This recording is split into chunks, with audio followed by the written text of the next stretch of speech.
নমস্কার বন্ধুরা, কেমন আছো তোমরা সবাই? আশা করি ভালো আছো আর আমিও ভালো আছি। আজ বানাবো মাটন কারি। তার জন্য আদা রসুন মিক্সিতে পেস্ট করে নিয়েছি আর মাটনটা ভালোভাবে ধুয়ে নিয়েছি। আর এখন দিয়ে দিলাম নুন, লঙ্কার গুঁড়ি, হলুদ গুঁড়ো, টক দই সব দিয়ে ভালোভাবে ম্যারিনেট করে রেখে দিয়েছি। আর এখন দিকে কড়া বসিয়ে নিয়েছি আর দুটো শুকনো লঙ্কা দিয়ে দিয়েছি। এখন দিয়ে দিচ্ছি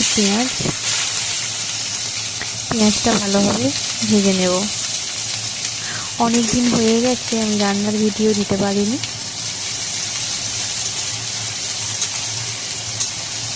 আসলে আমি গিয়েছিলাম বাপের বাড়ি, তো সেখানে খুবই নেটওয়ার্কের সমস্যা ছিল, তার জন্য আমি রান্নার ভিডিও আমি দিতে পারিনি।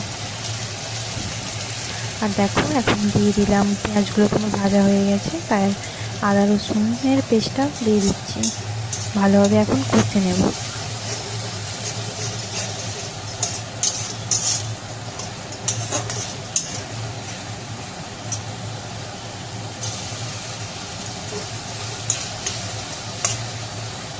দিয়ে দিয়েছি টমেটো। এখন দিয়ে দিচ্ছি ম্যারিনেট করে রাখা মাংস।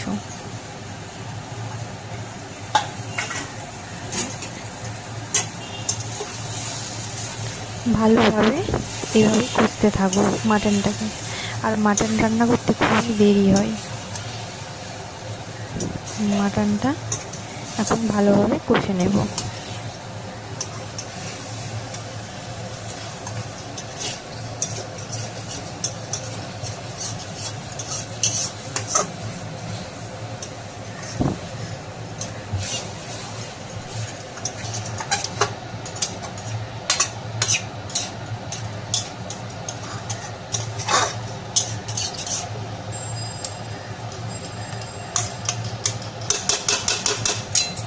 এখন সামান্য পরিমাণে একটু জল দিয়ে দিলাম,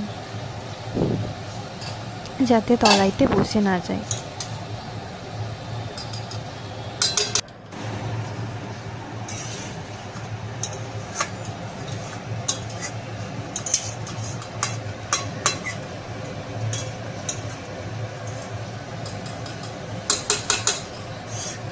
এখন এটা ঢেকে রেখে দিলাম সেদ্ধর জন্য। আবারও ঢাকনাটা খুলে আবারও নাড়তে শুরু করলাম।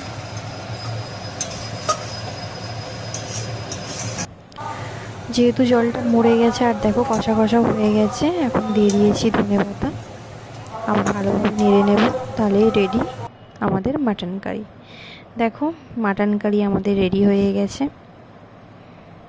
আর কালারটাও খুব সুন্দর এসেছে।